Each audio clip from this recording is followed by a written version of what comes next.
Sir, ರಾಜ್ಯದಲ್ಲಿ ಎಲ್ಲೆಂದರಲ್ಲಿ ಪ್ಯಾಲಿಸ್ತಾನಿ ಧ್ವಜ ಹಾರಾಡ್ತಿದೆ. ಸರ್ಕಾರ ಮತ್ತು ಇಲ್ಲಿ ಜನ ಏನು ಇದರಲ್ಲಿ ಒಂದು ರಾಜ್ಯದಲ್ಲಿ ಕಾಂಗ್ರೆಸ್ ಸರ್ಕಾರ ಬಂದ ಮೇಲೆ ಹೋಮಗಲಭೆ ಜಾಸ್ತಿ ಆಗ್ತದೆ ಮತ್ತು ಕಾಂಗ್ರೆಸ್ ಮತ್ತು ಕಾಂಗ್ರೆಸ್ ಸರ್ಕಾರದ ಮುಖ್ಯವಾದಂಥ ಒಂದು ಗುರಿ ಅಂದರೆ ಅಲ್ಪಸಂಖ್ಯಾತರ ತುಷ್ಟೀಕರಣ. ಈ ಅಲ್ಪಸಂಖ್ಯಾತ ತುಷ್ಟೀಕರಣ ಆಗಿದ್ದರಿಂದ ಈ ರೀತಿ ಅವರು ಅಲ್ಲಲ್ಲಿ ಗಲಭೆ ಮತ್ತೊಂದು ಯಾವುದೇ ರೀತಿ ಲಾ ಆ್ಯಂಡ್ ಆರ್ಡರ್ ಮೇಂಟೈನ್ ಇಲ್ಲದೆ ಭಯಭೀತ ಇಲ್ಲದೆ ಇಲ್ಲಿ ಅವ್ರು ಏನು ಬೇಕಾದರೂ ಮಾಡಿ ನಡೀತಿದೆ ಅನ್ನುವಂಥ ಒಂದು ವಾತಾವರಣ ನಿರ್ಮಾಣ ಆಗಿದೆ. ಈಗ ಪಾಕಿಸ್ತಾನದ ಧ್ವಜನೂ ಹಾರಿಸ್ತಾರೆ, ಪಾಕಿಸ್ತಾನದ್ದು ಹಾರಿಸ್ತಾರೆ. ಈ ರೀತಿ ವಿದೇಶಿ ಧ್ವಜಗಳನ್ನು ಇಲ್ಲಿ ಹಾರಿಸುವಂಥ ಪ್ರವೃತ್ತಿ ಇರೋದಲ್ಲ, ಇದು ಕಾರಣ ಅಂತಂದರೆ ರಾಜ್ಯ ಸರ್ಕಾರದ ಡೀಲಾಟ, ಅಡ್ಮಿನಿಸ್ಟ್ರೇಷನ್ ಕೊಲ್ಯಾಪ್ಸ್ ಆಗಿದೆ, ಲಾ ಆ್ಯಂಡ್ ಆರ್ಡರ್ ಕೊಲ್ಯಾಪ್ಸ್ ಆಗಿದೆ. ಆ ರೀತಿಯಿಂದ ಈ ರೀತಿ ದೇಶ ವಿದ್ರೋಹಗಳಿಗೆ ಕೆಲಸ ಮಾಡುವಂಥವ್ರಿಗೆ ಯಾವುದೇ ರೀತಿಯಾದಂಥ ಕಠಿಣ ಕ್ರಮ ಇಲ್ಲ. ಅದಕ್ಕಾಗಿ ಇದೆಲ್ಲ ಈ ದಾವಣಗೆರೆಯಲ್ಲಿ ಮತ್ತೆ ಗಣೇಶ ವಿಸರ್ಜನಾ ಸಂದರ್ಭದಲ್ಲಿ ಮತ್ತೆ ಗಲಾಟೆ ಇದೆ. ಅದನ್ನು ಹೇಳಿದ್ರಿ, ಇದು ಬರೀ ದಾವಣಗೆರೆ ಅಂತಲ್ಲ, ಹಿಂದೆ ನೀವು ನೋಡ್ರಿ ವೀರೇಂದ್ರ ಪಾಟೀಲ್ ಮುಖ್ಯಮಂತ್ರಿ ಇದ್ದಾಗ ಅವತ್ತು ದಾವಣಗೆರೆಯಲ್ಲಿ ತಿಂಗಳಗಟ್ಟಲೆ ನಡೀತು, ರಾಮನಗರದಲ್ಲಿ ತಿಂಗಳಗಟ್ಟಲೆ ನಡೀತು, ಮುಂದೆ ಅವರು ಅಧಿಕಾರದಿಂದ ಕೆಳಗೆ ಇಳಿಸುವಂಥದ್ದು ನಡೀತು. ಬಟ್ ಕಾಂಗ್ರೆಸ್ ಸರ್ಕಾರ ಯಾವಾಗ ಬಂದರೆ ಅವಾಗೆಲ್ಲ ಈ ರೀತಿ ಕೂಗುಗಳಿಗೆ ಆಗಿದ್ದು ನಾವು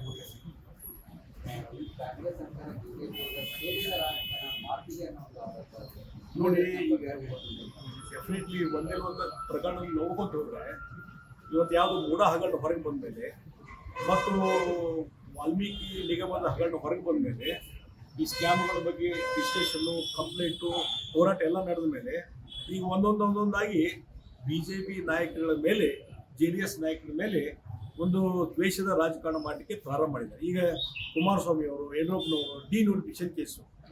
ನಾನು ಕೇಳ್ತೀನಿ ಸಿದ್ದರಾಮಯ್ಯವ್ರಿಗೆ, ಇಷ್ಟು ವರ್ಷ ಸರ್ 5 ವರ್ಷ ಸರ್ಕಾರ ಮಾಡಿದ್ರು, ಇನ್ನೊಮ್ಮೆ 5 ವರ್ಷ, ಈ 1.5 ವರ್ಷ ಆಯ್ತು.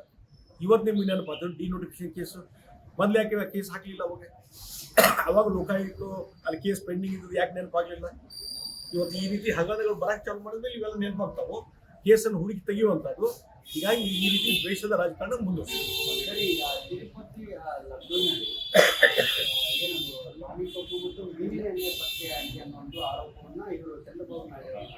ಅದಕ್ಕೆ ಈಗ ಒಂದು ವರದಿಯನ್ನು ಆಧಾರ ಇಟ್ಕೊಂಡು ಅವ್ರು ಹೇಳಿದ್ದಾರೆ, ಲ್ಯಾಬ್ ವರದಿ ಆಧಾರ ಮೇಲೆ ಹೇಳಿದ್ದಾರೆ. ಹೀಗಾಗಿ ಇದು ಬಹಳ ಗಂಭೀರವಾದಂಥ ಪ್ರಕರಣ. ಇದು ಯಾರ ಭಕ್ತರ ಒಂದು ನಂಬಿಕೆಯನ್ನೇ ಹದಗೆಡಿಸುವಂಥ, ನಂಬಿಕೆಯನ್ನೇ ಕಳ್ಕೊಳ್ಳುವಂಥ ಒಂದು ಪರಿಸ್ಥಿತಿ ನಿರ್ಮಾಣ ಆಗಿದೆ ಈ ರೀತಿ. ಯಾಕಂದರೆ ಜಗನ್ ರೆಡ್ಡಿ ಏನಿದಾರಲ್ಲ, ಜಗನ್ ರೆಡ್ಡಿ ಅವರು ಕ್ರಿಶ್ಚಿಯನ್ ಕನ್ವರ್ಟೆಡ್. ಹೀಗಾಗಿ ಅವರು ಹಿಂದೂ ಧರ್ಮದ ಮೇಲೆ ಯಾವುದೇ ರೀತಿಯಾದ ನಂಬಿಕೆ, ವಿಶ್ವಾಸ ಯಾವುದೂ ಇಲ್ಲ. ಹೀಗಾಗಿ ಹಿಂದೂ ರಿಲಿಜನ್ ಬಿಲೀಫ್ ಇದೆ ಅಂಡ್ ಡಿಸ್ಟರ್ಬ್ ಮಾಡಲಿಕ್ಕೆ ಅವ್ರು ನೋಡಿದ್ರು ಹೊರತು ಆ ಹಿನ್ನೆಲೆಯಲ್ಲಿ ಇದು ಈ ರೀತಿ ರಿಪೋರ್ಟ್ ಬಂದದ್ರ ಮೇಲೆ ಇವೆಲ್ಲ ಸಂಶಯಗಳು ಸ್ಟಾರ್ಟ್ ಆಗ್ತದೆ. ಇದು ಕನ್ವರ್ಟೆಡ್ ಕ್ರಿಶ್ಚಿಯನ್ ಜಗನ್ ರೆಡ್ಡಿ, ಹೀಗಾಗಿ ಇವೆಲ್ಲ ಆಗ್ತದೆ.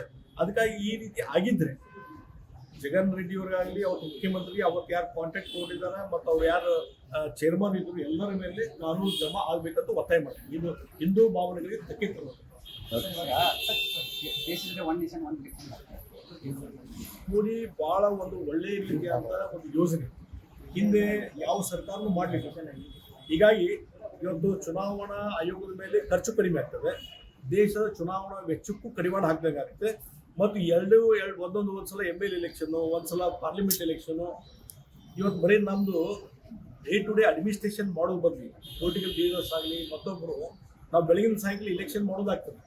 ಹೀಗಾಗಿ ಅದೆಲ್ಲ ಹೋಗಿ ಒಂದೇ ಟೈಮ್ದಲ್ಲಿ ಲೋಕಸಭಾ ಎಲೆಕ್ಷನ್ನು ಮತ್ತು ಅಸೆಂಬ್ಲಿ ಎಲೆಕ್ಷನ್ ಕೊಡೋದ್ರಿಂದ ಟೈಮ್ ಸೇವಿಂಗ್ ಆಗ್ತದೆ, ಹಣಕಾಸಿನ ಖರ್ಚು ಕಡಿಮೆ ಆಗ್ತದೆ, ಕಾಸ್ಟ್ ಸೇವಿಂಗ್ ಆಗ್ತದೆ. ಇಲೆಕ್ಷನ್ದಲ್ಲಿ ಸಿಕ್ಕಾಪಟ್ಟೆ ಖರ್ಚು ಮಾಡುವಂಥದ್ದು ನಿಲ್ತದೆ. ಇದು ಎಲ್ಲ ರೀತಿಯಿಂದ ಒಳ್ಳೆಯದು. ಇದು ಬಂದರೆ ಬಹಳ ಒಂದು ದೊಡ್ಡ ಪ್ರಮಾಣದಲ್ಲಿ ಬದಲಾವಣೆ ದೇಶದಲ್ಲಿ ಕಾಣಲಿಕ್ಕೆ ಸಾಧ್ಯ. ಸ್ವಾಗತ ಮಾಡ್ತೇನೆ. ಮೊನ್ನೆ ರೈಲ್ವೆ ಸಚಿವರು ಮತ್ತು ಭೇಟಿಯಾಗಿದ್ದೀನಿ, ಹೇಳಿದ್ದೀನಿ ಅವರಿಗೆಲ್ಲ ಆದಷ್ಟು ಬೇಗನೆ ಇವತ್ತು ಅದನ್ನು ಇಲ್ಲಿ ಡೈವರ್ಟ್ ಮಾಡಬೇಕು, ಇಲ್ಲಿ ತರಬೇಕು ಅನ್ನುವಂಥದ್ದು ಹೇಳಿದ್ದೀನಿ. ಅವರೆಲ್ಲ ಪರಿಶೀಲನೆ ಮಾಡ್ತಾ ಇದ್ದಾರೆ. ಅದಕ್ಕಾಗಿ ಈಗ ನಾನು ಮತ್ತೆ 24 GM ಜೊತೆ ಮೀಟಿಂಗ್ ಇದೆ.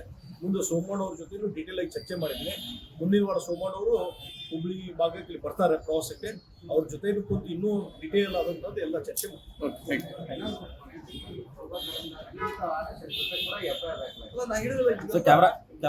ಒಂದೊಂದು ಸಣ್ಣ ವಿಚಾರವನ್ನು ತೆಗೆದುಕೊಂಡು ಹಿಂದಿನ ಸಹಜವಾಗಿ ಏನೋ ಸ್ಟೇಟ್ಮೆಂಟ್ ಕೊಡ್ತಿದ್ರು, ಮತ್ತೊಂದು ಅದಕ್ಕೊಂದು ಅವ್ರು ಉತ್ತರ ಕೊಡ್ತಿದ್ರು. ಆದ್ರೆ ಇವತ್ತು ಏನೇ ಒಂದು ಸ್ಟೇಟ್ಮೆಂಟ್ ಬಾಯಿ ಬಿಟ್ಟರು ಅದಕ್ಕೊಂದು FIR.